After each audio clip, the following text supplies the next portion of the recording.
This is Russell H. Morgan, Department of Radiology and Radiological Science from Johns Hopkins University School of Medicine. It's an oral history video project. The purpose is to capture recollections and memories from radiologists and researchers who have worked in the department for a long time. The idea being to also provide some advice for the benefits of the younger generation. The second purpose of this project is to archive the interviews for historical recording for the Department of Radiology. We also want to host the recordings on a website for public purviews. My name is Mahadeva Mahesh. I'm a professor of radiology and also chief physicist in the Johns Hopkins Hospital. I am facilitating these interviews, having a chance to talk with my colleagues about their issues and their memories when they served in the department. It is with pleasure today I want to welcome Dr. Bob Gayler. Dr. Bob Gayler has been in the department for a long time. He's an associate professor of radiology, and more than that, he has been a colleague and also to a large extent a mentor to me, who have variable interest, and we want to talk about this whole hour about him with him about various issues and memories about in the department and in the field of radiology. Welcome, Dr. Bob Gayler. Thank you. Could you please tell me about how you get started in the field of radiology, or how you came to Hopkins? Sure. I got interested in radiology when I was in medical school. We had an elective in radiology, and I was very intrigued by the concept of nuclear medicine at that time. I had been a chemistry major in college at Duke University, so it was natural, I think, that I thought about some of the chemical aspects of medicine. Dr. Gil Brogdon was the second in charge in the department, but he was the main leader of the elective, and I found him very inspirational.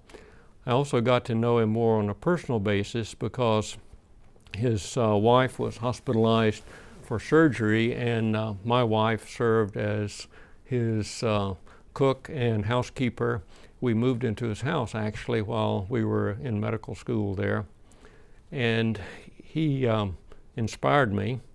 I originally had planned to become a family practitioner, which was basically the only form of medicine that I knew before then. But when I was an intern at the University of North Carolina in Chapel Hill, doing medicine and pediatrics in preparation for that, I found that I didn't think I was really a good fit for that. So I spoke to Dr. Brogdon on the telephone and got into the residency here with basically 2 telephone calls, no applications. I didn't have to apply anywhere else. He said if I wanted to come, he would take me, because by then he had moved to this department to be in charge of the diagnostic radiology division under Russell Morgan, who was chairman of the department. It was a pretty small department at Hopkins at that time. I think there were only 10 or 12 faculty, something like that, and the department included radiation therapy as well as nuclear medicine and diagnostic radiology. So I came here in 1964, and there were 3 other residents in my year. The situation at that time was that during the Vietnam War, virtually all physicians had to do military service. My 3 colleagues in the residency had spent 2 years as general medical officers in the either Army or Air Force. I had a deferment, so I was the young person in the group, being 2 years younger than my colleagues. That's basically how I got started here at Hopkins. So before you started medical school, you said Duke University? Duke University as an undergraduate, yes. So where did you grow up?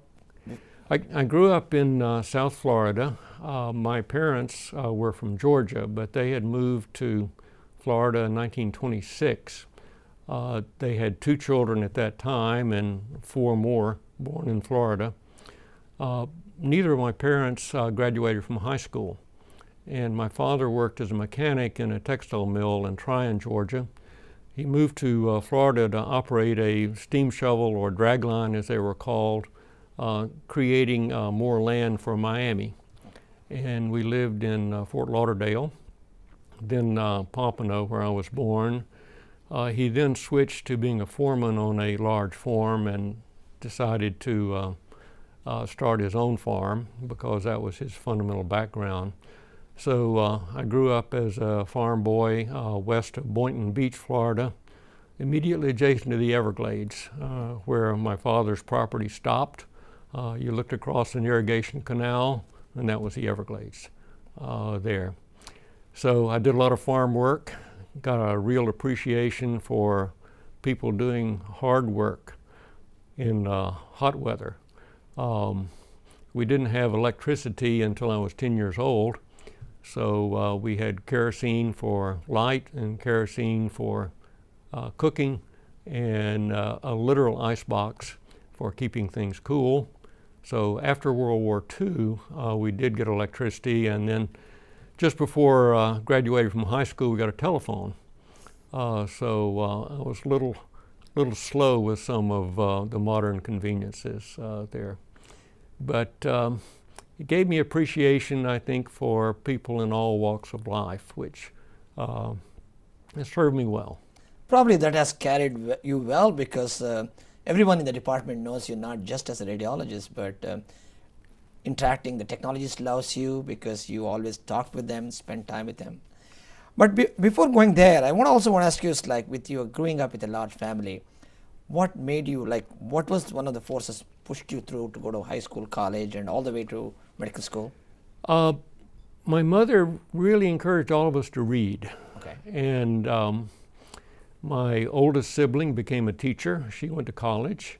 My oldest brother, very sadly, was killed in World War II. He had wanted to be a physician, and after he was killed, my mother encouraged me to take his place, so to speak. So I was kind of pointed by her toward the profession of being a physician. My next youngest brother became a Methodist minister. One of my brothers carried on in the farm tradition, and the next sister became a nurse. So two of us ended up in the medical field there. And reading, I think, helped me a lot. I did well enough academically that I got into what was in a very special university and still is. Sure. So, so you went to undergraduate to Duke University? Undergraduate at Duke. Then I was ready to go back south, so I went to medical school at the University of Florida in Gainesville. Okay. It was by then a new medical school, beautiful. I was in the fourth class.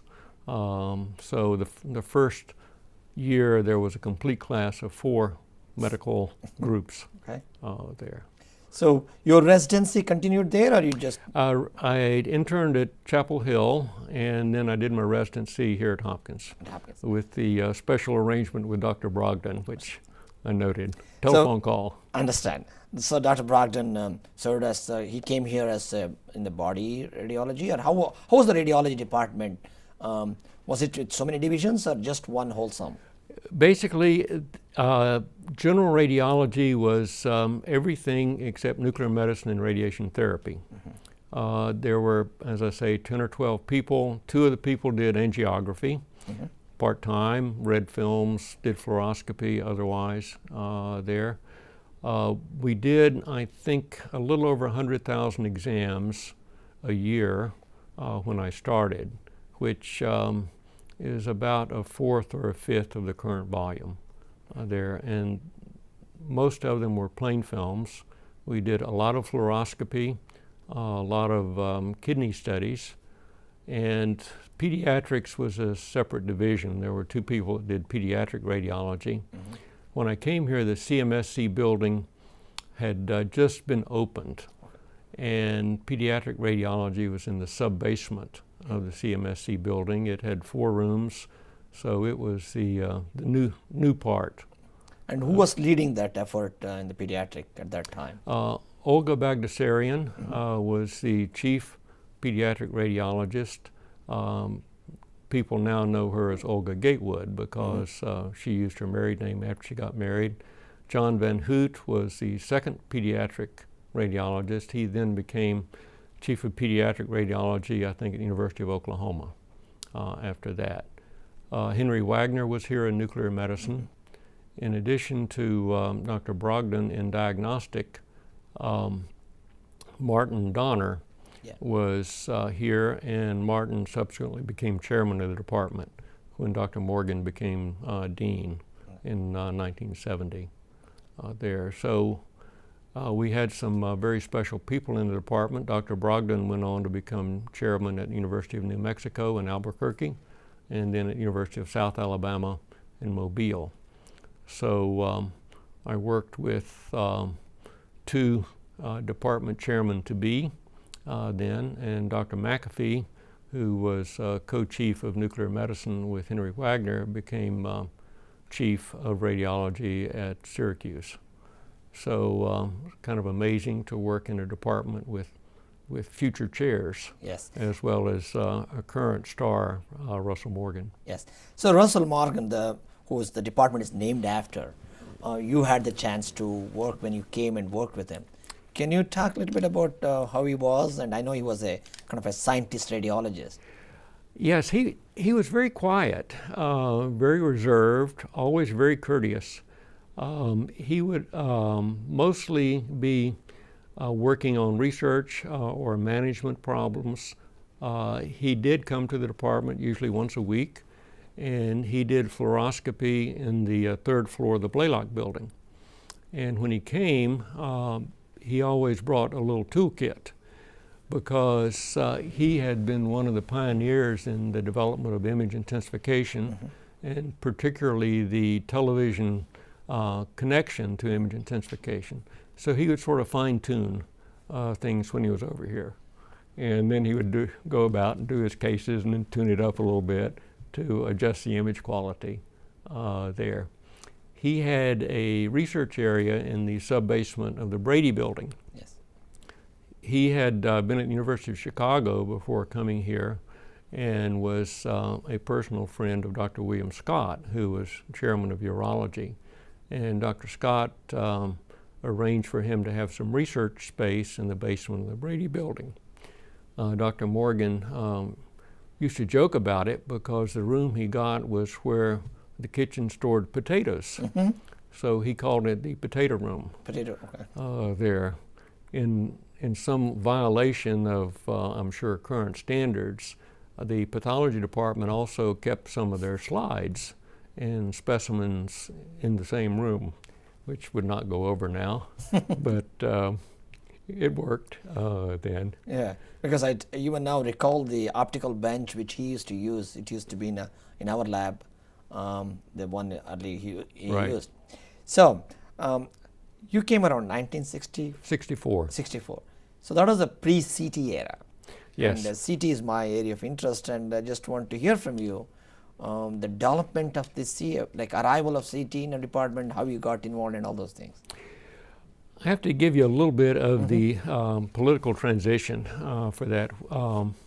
The hospital and actually university went through kind of a rough time in the late 1960s. It was while I was serving out my military obligation in the United States Public Health Service at Staten Island, so I don't really know the details, but the dean of the medical school then, David Rogers, left, and the situation was that Milton Eisenhower, who had retired from the presidency, was asked to come back as a temporary president of the university. He was a good friend of Dr. Morgan's, and he asked Dr. Morgan to be dean, so there wasn't really a search committee.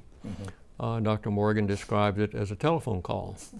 And Dr. Morgan says, "Don't I have any choice in the matter?" And it was kind of a joke. Dr. Eisenhower knew him well and said, "Since I came back as president, I expect you to help me out here." There were some financial issues. There had to be a lot of belt tightening, and they got things squared away within a couple of years. So Dr. Donner became the interim chairman for 2 years, 70 to 72, and then he was named the permanent chairman.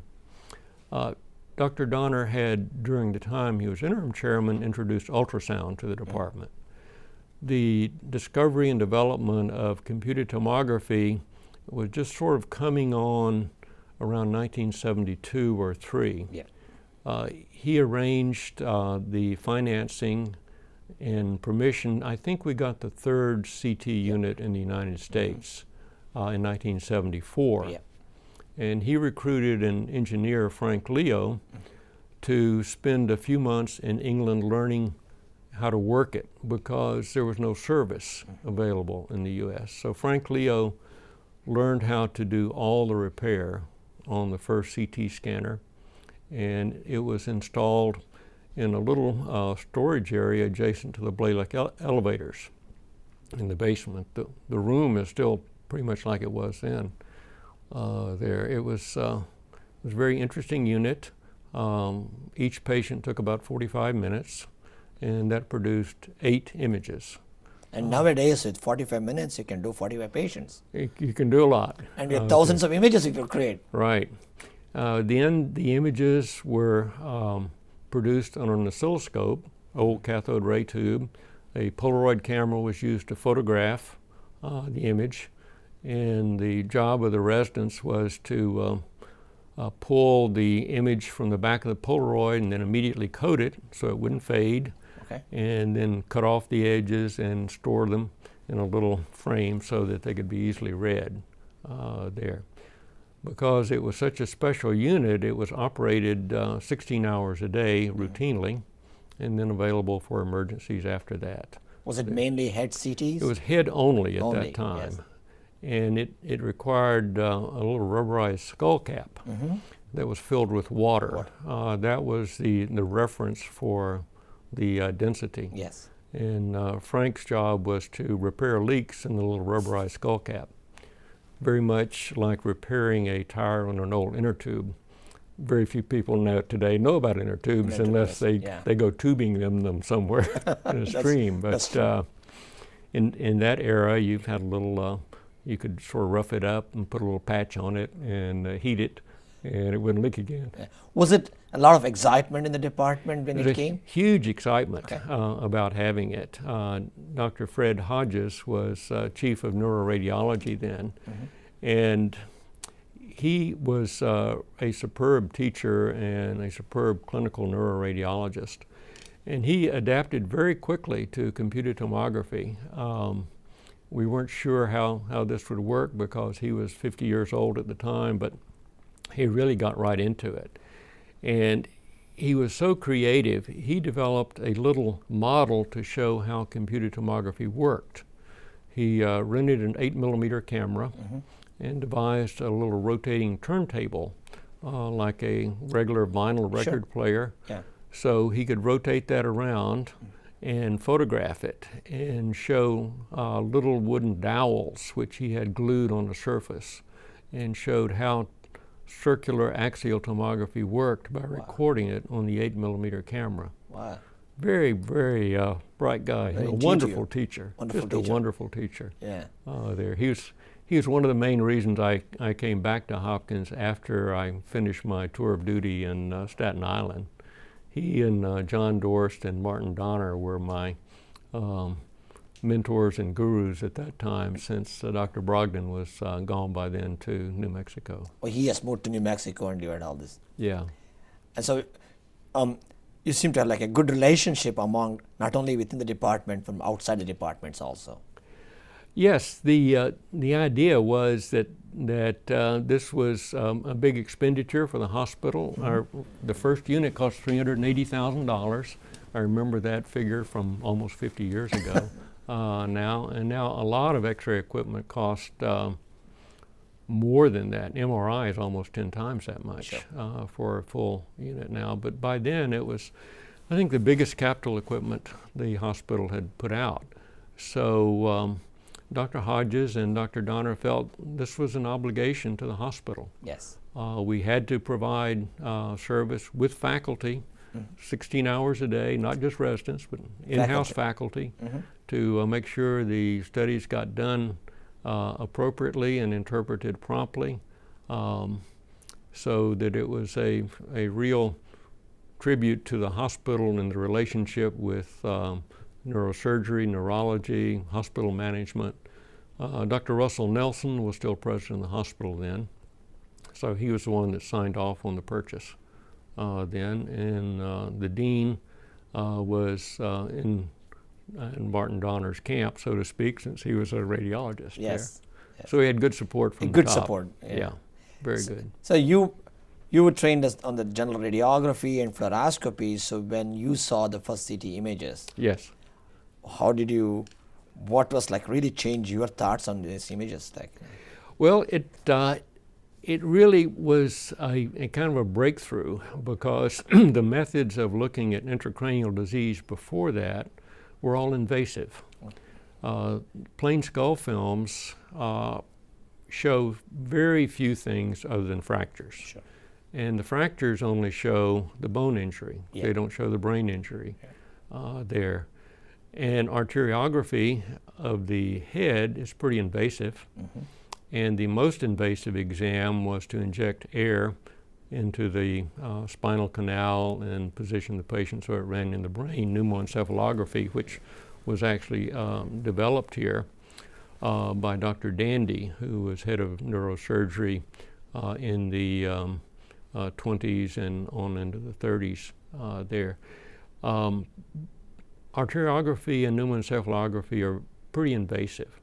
So computed tomography was basically far easier on the patient, faster, yes. and more diagnostic for a number of diseases. So it was a real breakthrough. And Dr. Hodges gave talks to medicine and surgery to showcases and bring them up to speed on what the capabilities were. Body tomography was not obtained here until 4 years later in 1978. Okay. So there's a period of 4 years where we only had head CT. computed tomography. Yeah. Right. So now we don't. Any department in the world is not complete without a CT now. Right, and it's very interesting that I learned sort of a few years later that if a hospital does not have computed tomography available, ambulances will not bring trauma patients there. Understand. They go and fly by. Okay. So occasionally when that happened, I was at Bayview in 79 and 80, and if the CT was down, they had to notify the ambulance people to go and fly by. Interesting. And take the patients to Hopkins or University of Maryland or somewhere else. Yeah. That CT is considered essential in diagnosis of head trauma. Yeah. In fact, I've been involved with some national report for number of CT procedures. Over the past, in 2006 in the US, they had like 62 million CT procedures. 62 million. And now actually we are looking at a new report. In 2016, our numbers is 82 million procedures in the US alone. And that's about like, US population is about 323 million. Right. So it's quite a number of CTs are used. So now let me transition to the other area. I know for when I came in here, you were very, I had a chance to meet with you when I came here for interview. It was very courteous for me, like had an opportunity to talk to you. And then over the years, I always very much admire your interest in the technology, imaging technology. I think I would not be wrong to say, I don't know any other radiologist, more than like 5 or 6 of them, who are so much interested, not just the images, but behind how the images are done. So what made you interested in that? I know you have some experience back from the foreign days.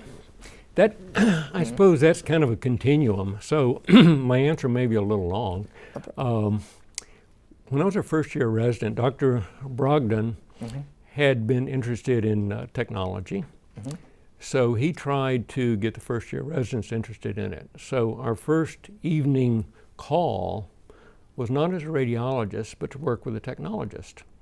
So for 3 months, 1 day a week, we would be in the emergency department working side by side with the technologist from 5 until 10. So basically you were working hands to hands with the technology. Absolutely. And Absolutely. We would run films in the darkroom, we would reload the cassettes, we would position the patients, we would position the equipment, which was kind of interesting in the emergency department at that time. It was in the Blaylock first floor. Very few people here can sort of relate back to where that was, but there was one relatively full service x-ray room and one room they called the back room that had very basic equipment. Neither set of the equipment was particularly new, but it worked pretty well. And we did a lot of portable exams back then. I particularly liked the portables because they were very challenging there. In 1964, the portable x-ray units had not progressed very much since World War II. We thought of them as Army field units. They were very rugged, but we learned physics from them because you set parameters of kilovoltage and milliamperage, but you would never know what you got because you plugged it into the wall, and if an elevator moved, the voltage would go down. Fluctuations. The amperage would fluctuate. So we had to do a test exposure each time and had to be very careful about positioning. Our shortest exposure times were maybe a fifth of a second. So you had to be very careful about breathing the patient to try to get an exposure time like that. Anyway, my last year as a residency, because I'd sort of shown an interest in some of this, the director of the School of Radiography, Margaret Herta, asked me if I would teach anatomy to the technology students, and Dr. Donner gave the okay. So I did, and I really enjoyed it. And then when I got to my Staten Island Public Health Service post, they had a School of Technology, and it was on probation. They had some issues. So I figured we can't have this. So I worked with the chief there, and I taught anatomy and physiology there for 2 years, and we got it off probation. Then I came back to Hopkins on the faculty in 1970, and Peggy asked if I would pick up teaching anatomy again. So I did. It was fun, and frankly, I learned a lot. I mean, one of the things about teaching is that you have to know your subject. Yes. So I wrote the quizzes, I refreshed things, and you tried to teach at that level because these were not college graduates, they were high school graduates. But really some great people there. I still maintain contact with a couple of members of the class of 1973 there. Just delightful people. Some of my closest associations have been with Chief Technologist Mike Reese, Gary Crabtree, worked closely with the Chief Engineer for Equipment, Mike Harris. I did site visits for credentialing for the schools of technology for 24 years. Probably went to 60 or 70 places around the country to look at programs there. And I always liked to understand what went into the images and what we could do to make the images better. Yes. So that meant I had to communicate a lot with the technologist in terms of what can we do to make this film better. Film back then now would be a image, we'd call it, instead of film. But it's kind of unfortunate is that that particular aspect is kind of lost to some extent in the younger radiologists in the field. There are a lot of pressure with a lot of working and training and volumetric reading, but how do you think we should instill this type of interest in the younger radiologist? Well, I think one has to basically constantly reinforce what goes into the image there. I've told the residents, and I've still spent a little bit of time with them, that the contributions to images in radiology are not just from radiologists. They're from chemists and physicists and engineers. And the more you know about this, the more you can understand why the image is good or not so good. And it, I don't know, I just like it. Understand. And I found the people, frankly, the technologists are just nice people to work with. I completely agree, because I always tell our residents, because they are the spokesperson for the whole imaging chain. Right. They are interacting with the patients. Yep. And they are covering our back in the sense they are providing the best information. Yeah. So I do agree on that one. See, the other thing is, like, you have mentored, you talked to few of your advisors and gurus, but let me now talk about the residents you have taught over so many years. Among them, like, you want to talk a couple of people who you think could contribute really well? Sure. You mentioned that you were going to ask me this, so I had to think about it a little bit. And the hard thing, of course, is you can't talk about 400 people. Understand. So you have to be very careful about that. George Saber and I worked very closely together over a number of years. George was kind of the cheerleader and morale booster for the department for a long time. George was at the University of Chicago as co-chairman for several years, and then came back to Baltimore and did private practice. At the end of his career, he's now fully retired, just barely. I saw George in May, and he and his wife are in good health, delighted to say. Elias Zerhouni came to the department as a medical student on an elective, and George and I were very impressed with him, and I think we're partly responsible for getting him into the residency here. And Elias did extremely well for himself, of course, and for the field, since after he was department chairman here, he became director of the NIH. I think maybe the only radiologist to direct the NIH, as far as I'm aware. And he's just recently retired from being vice president for research for the Sanofi Aventis company there. And Norman Beauchamp is now dean at Michigan State University after having been chief of radiology at the University of Washington. Norm, I spent a fair amount of time with going over some of the finances and equipment aspects of radiology. We would have a cup of coffee over in the outpatient center grill for about a half hour, just about every morning for a few months before he went to Washington. And he has told me he still remembers some of my comments and maxims about that time. Interesting. So now what made you interested get into more of the finances and technology, administrative part? When did you kind of slowly transition? I know I had known you as the interim director here. You started here as the interim director in around 2001 or around that time. Yeah, I think this may be a little bit personally embarrassing, but I think Dr. Donner recognized that I was not going to be a star researcher, and he thought that maybe I could do some management things. So in 1979, the chief of radiology at what was in Baltimore City left to go into a different situation in Laurel, and Hopkins and the University of Maryland had sort of jointly looked after Baltimore City radiology for quite a while. Where was this located, Baltimore City? Where it is now. It's now Bayview. Oh, that's just now called East Bayview. Okay. Right. Okay. At that time, it belonged to the city of Baltimore. Okay.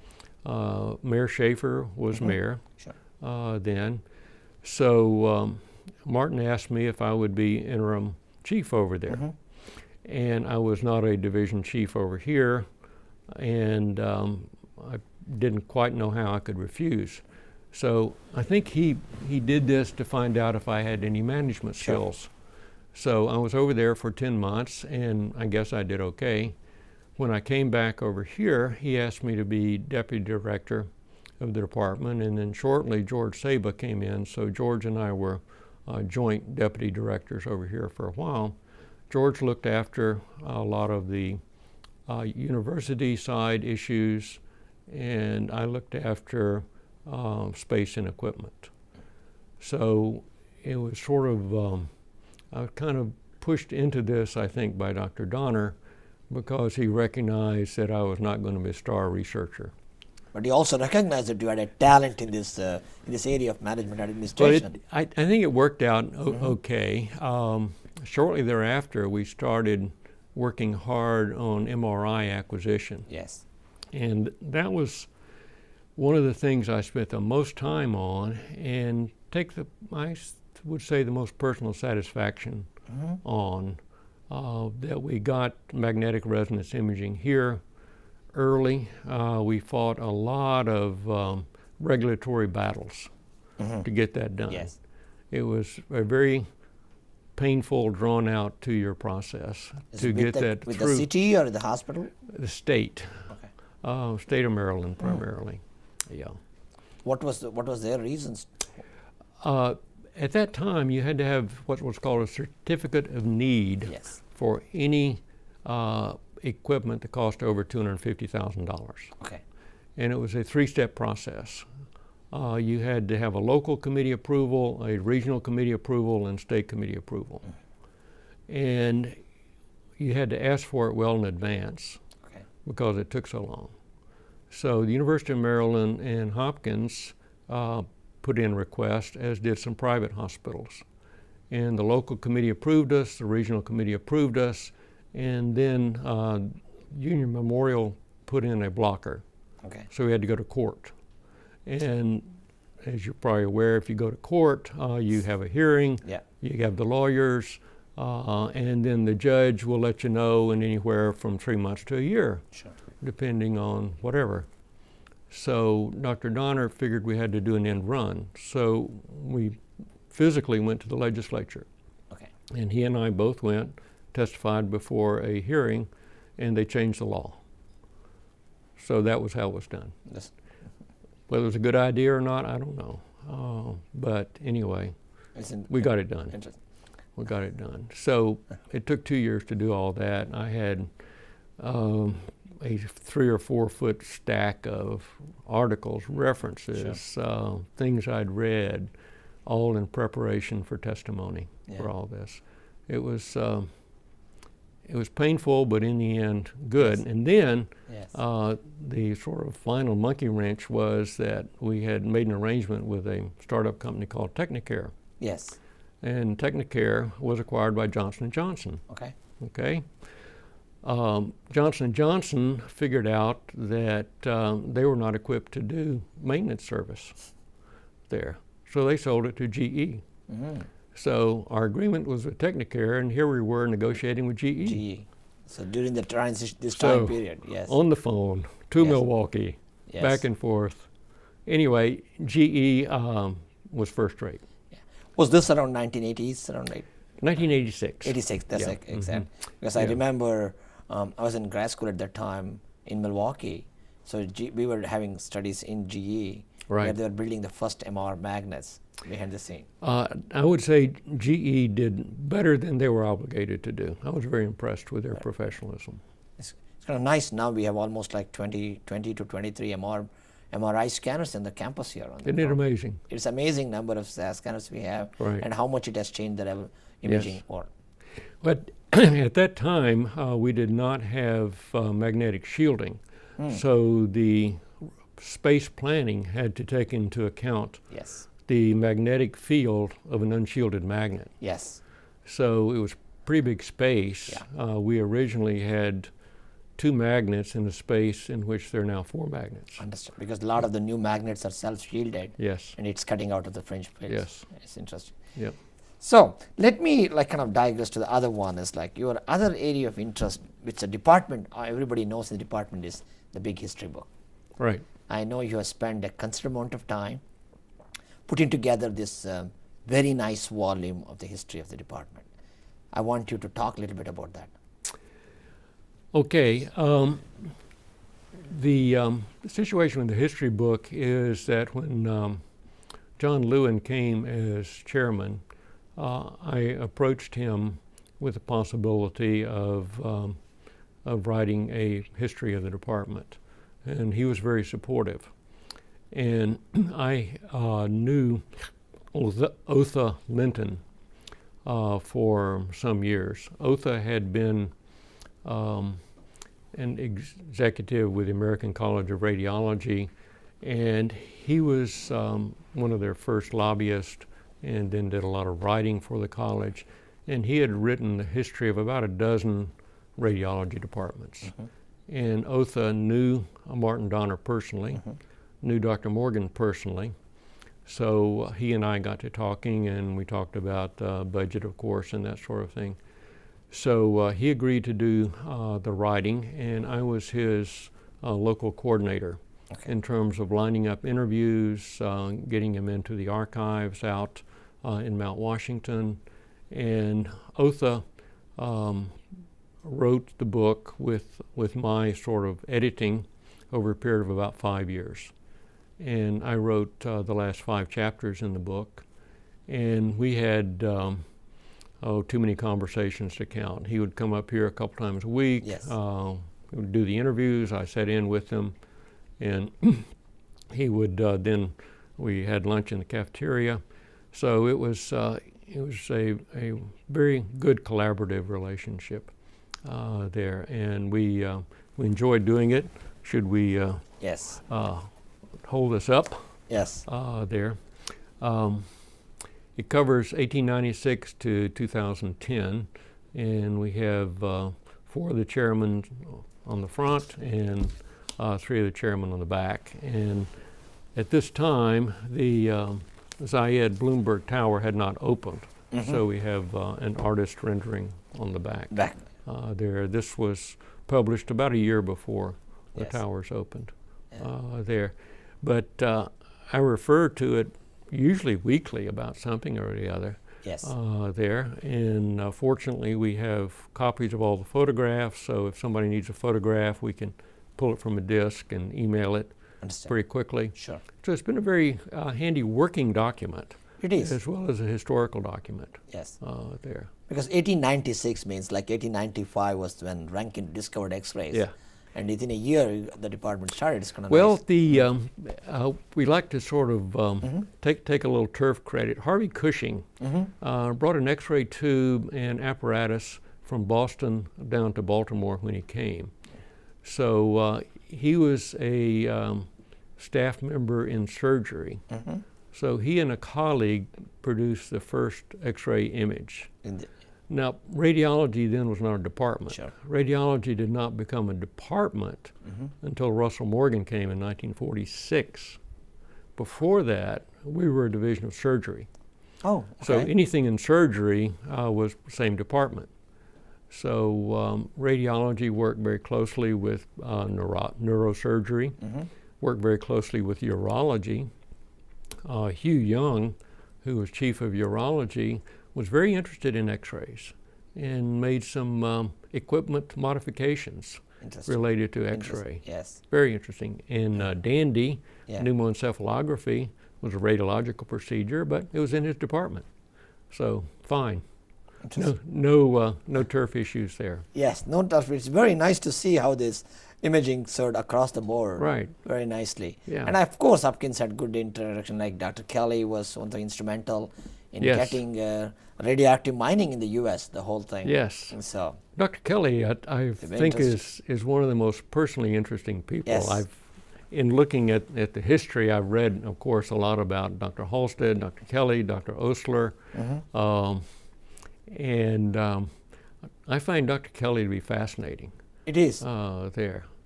I visited his home in Bel Air a couple of years ago and got to talking with one of the tour guides there and learned a lot.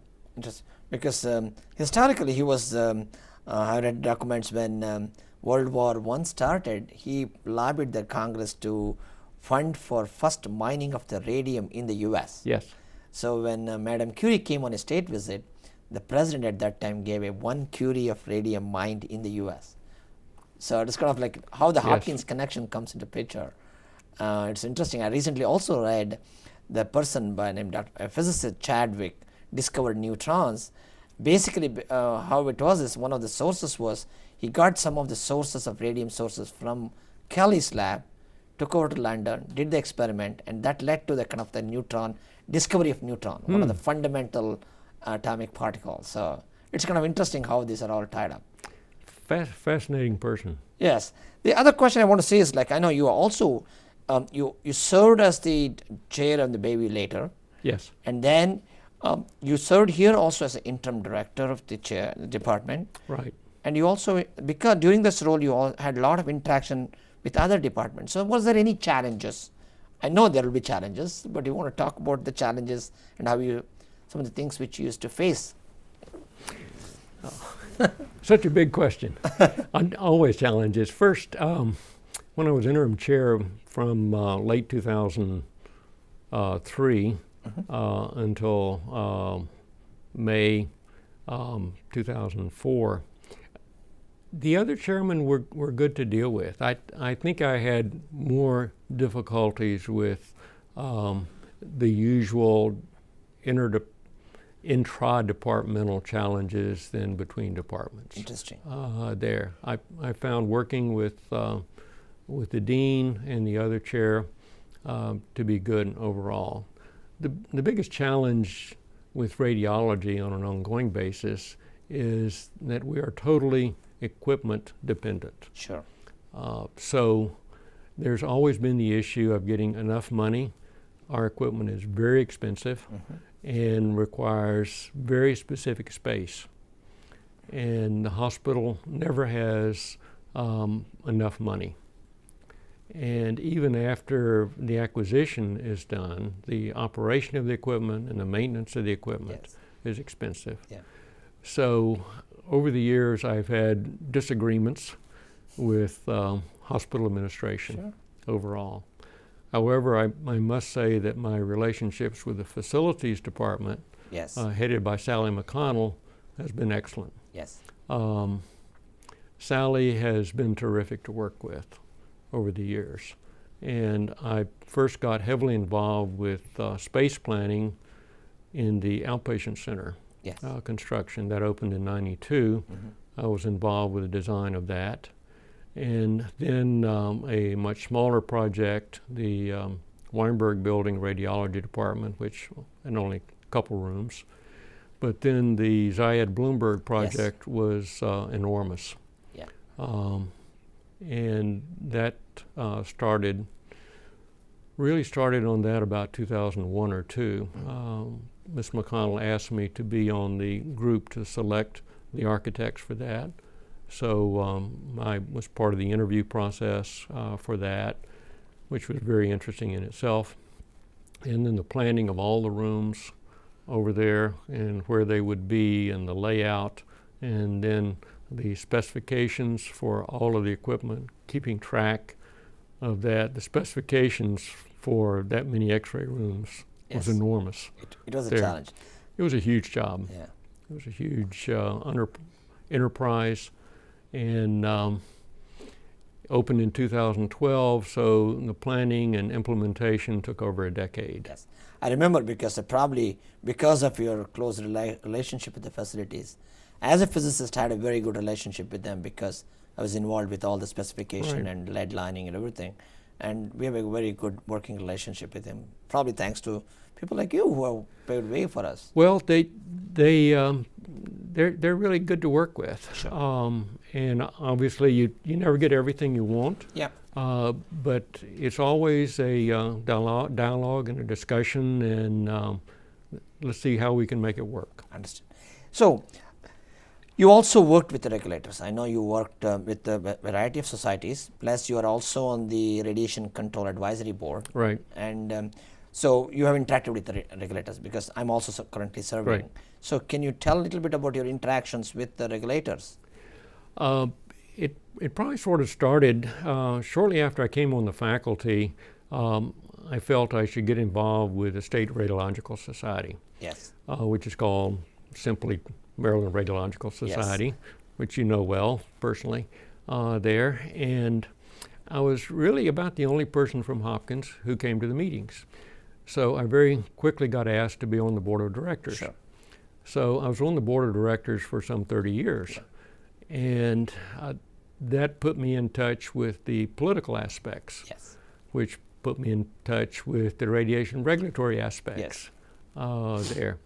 So I did get involved with that and sat on the committee, and I was then involved with the licensure of technologists, circling back to the technologist thing.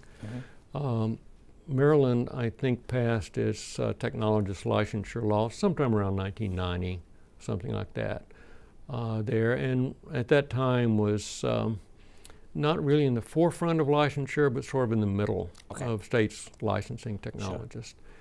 So that had some hiccups from a political and regulatory standpoint, and we had to get involved with that. Then I served for 2 terms on a licensure board after that there. So all of these involve looking at the regulations and looking at potential violations and that sort of thing.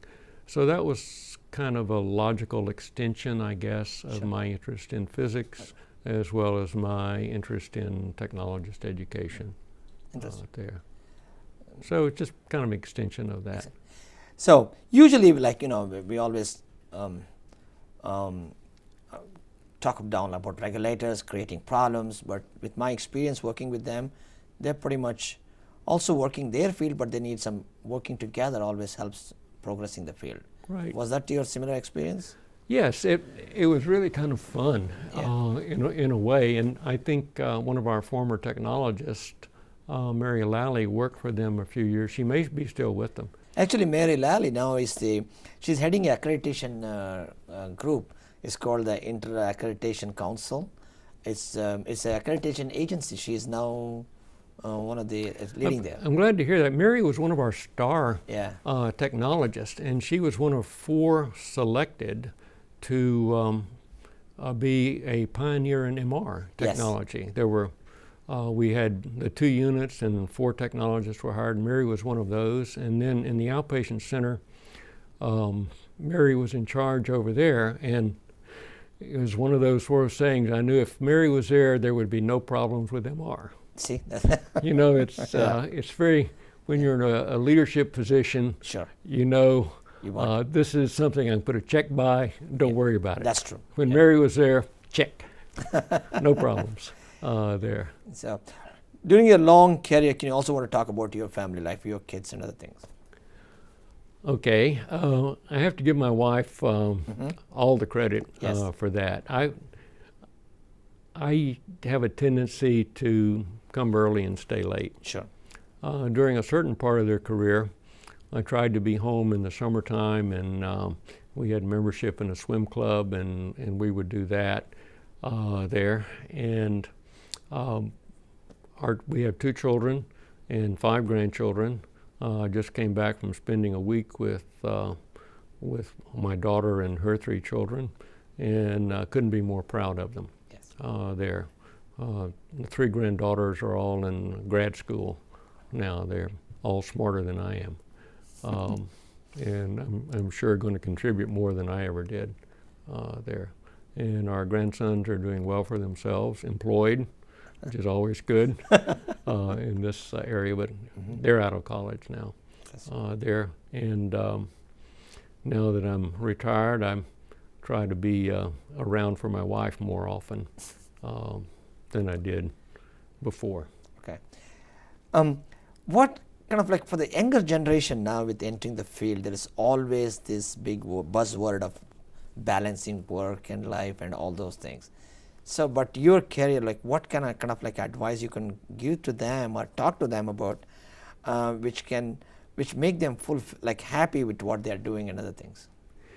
Well, I've always found that radiology was sort of endlessly interesting. Yes. And I think as long as you're learning new things and seeing new things, I've told people that it's sort of like Christmas.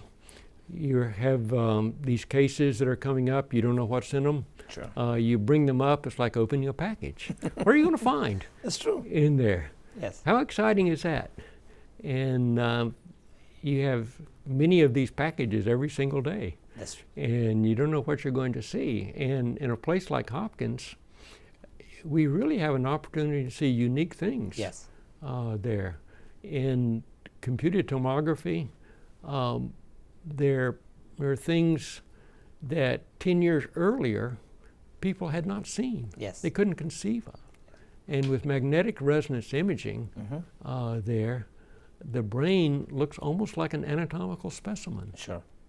With no radiation. Yes. Just fascinating to do that. And the MRI done with color and function, I mean, this is artwork. Yes. There. You've probably seen some of these images. They're just gorgeous. Amazing. There. So even if you're not a medical person, Sure.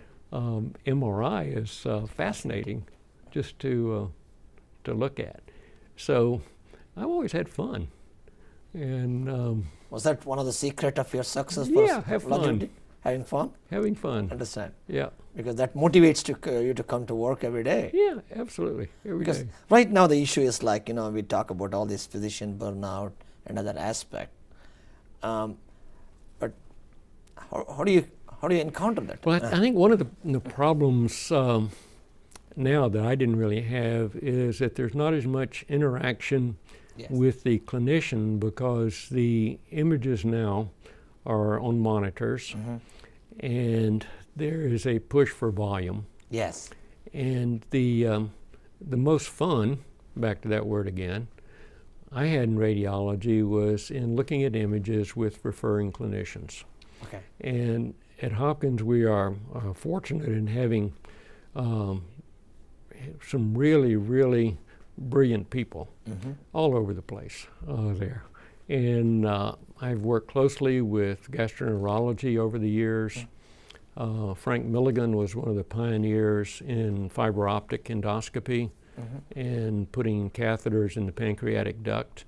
And I did the fluoroscopy for several hundred of the cases when Frank was just getting started with that there. So we were doing things that hadn't been done at Hopkins before. Yeah. No one had seen that before there. And that was so exciting. And there are many clinicians I've worked closely with on looking at cases. I've shown cases at surgical grand rounds. Yeah. Which is challenging because you never know what you're going to be asked. Yes. With a group of 200 surgeons. Sure. There. So the combination of challenge and new things, it's been good. Yeah. So I know now we are pressured with RVUs, a number of images read, and now to some extent radiology, like the American College of Radiology did a focus group survey asking the general public who the radiologists are. Yeah. And it's sometimes public does not know who the radiologists are. But in your days or in the early days, we used to interact a lot with them, with the other physician, plus sometimes you might also interact with the patient. Right. I was fortunate in that I have always had an interest in fluoroscopy. Yes. So I did a lot of that. Well, with every fluoroscopic case, you interact with the patient. Yes. So I always had a lot of interaction with the patient. And I've learned a lot, and many of the patients I still remember very well because of their unique personalities or who they were. And at Hopkins, obviously no names, but politicians come here. Yes. So you see interesting people. Interesting. That's here. correct. Yes. And hopefully you're not going to find too much wrong with them, but it's interesting to see people that you read about as people. People, yes, that's correct. So let me ask you this one. So if you had to do it all over again, would you have chosen radiology and also Johns Hopkins? Radiology was the ideal field for me, Yes. I think, and I've been very pleased I've been in that. I don't know whether Hopkins was the best place for me though. I'm interested in the clinical aspects a lot, and Hopkins, of course, is geared toward research in many ways there. And I've never really gotten into that. So Hopkins probably would have been better off to fire me and get somebody more interested in research. That is very humble opinion of yourself, but Hopkins have equally gained from your expertise as the able administrator, managing the finances, and also plus probably with the space issue with the equipment. Hardly nobody else in my department has taken so much interest and knowledgeable about the whole thing. I like to think I've maybe pulled my own weight. Yes. I hope I have. Yes. And Hopkins has put up with me. So let me also ask you about your other interest of the collection of X-ray tubes we have. We have almost a museum quality of collection. Can you talk a little bit about that one? The collection really started very small. Ever since I started, there were about 20 old X-ray tubes in the library. And they were given by the estate of a radiologist named Dougal Young. Okay. He was, I think he trained at the University of Maryland, and I don't know how the tubes ended up here. But then in the 1980s, William Shahade, a radiologist in New York, was retiring, and he'd collected his old X-ray tubes his entire career. He knew Dr. Donner personally because they had worked together on a very large study looking at contrast media reactions, iodinated contrast. Sure. And Dr. Shahade tried to give his collection to the Smithsonian. And they would not agree to display all of it. Sure. Understandable. They have, thousands of things. Thousands of them, yes. And Dr. Shahade had 150 tubes. Yes. Or thereabouts. He then tried to give the collection to the American College of Radiology. They would not commit to displaying it. Sure. So then he approached his co-author, Martin Donner, and Martin said, well, we can display a lot of them, and we're going to be getting a new building, the outpatient center, before long, so we can commit to displaying most of them. Sure. That was Dr. Shahade's best deal. That's good. So he had the tubes shipped down here. We put some, probably about 30 or 40 on display in the Nelson basement, and then when the outpatient center opened, we expanded and put them. So now we have roughly 150 on display. On display, yes. And we've noted some things about them, and eventually there may be a web page for them, but not in the immediate future. But it is probably the largest collection in the United States, with possibly the Oak Ridge Associated University's collection being similar sized. Similar size. So it's a rich resource we have. It is, and I just got a call over the weekend. We're going to get one more this Thursday.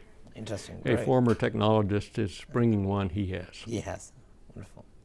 So before we close this conversation, I want to give you an opportunity to tell any other stories you want to share with us. Well, there are no really specific stories. The new technology introductions have always been very exciting. Sure. I think I had a great relationship with Dr. Donner. We went on a trip to Europe in 1973 to look at new departments because the Nelson building was being planned at that time. That's one of my highlights because a Florida farm boy without electricity getting a world travel to Europe was pretty exciting. That's true. Pretty exciting. Yes. So that's certainly one of my highlights. One of the highlights. The other thing is, like, what advice would you give to a younger radiologist watching this conversation later, a year or so? That it's a great specialty, and it's great because you can always learn something new, and learning is always exciting. Thank you, Dr. Gayler. It was my pleasure to have the chance to have this conversation, sit-down conversation. It's really a pleasure. And I hope this is going to be a really valuable wealth of information we have, because the future generation, when the people come join the department, they can always It's very difficult to have all this knowledge reading in a book, but it's more like very nice to have this type of conversation. I'm glad we had this chance to.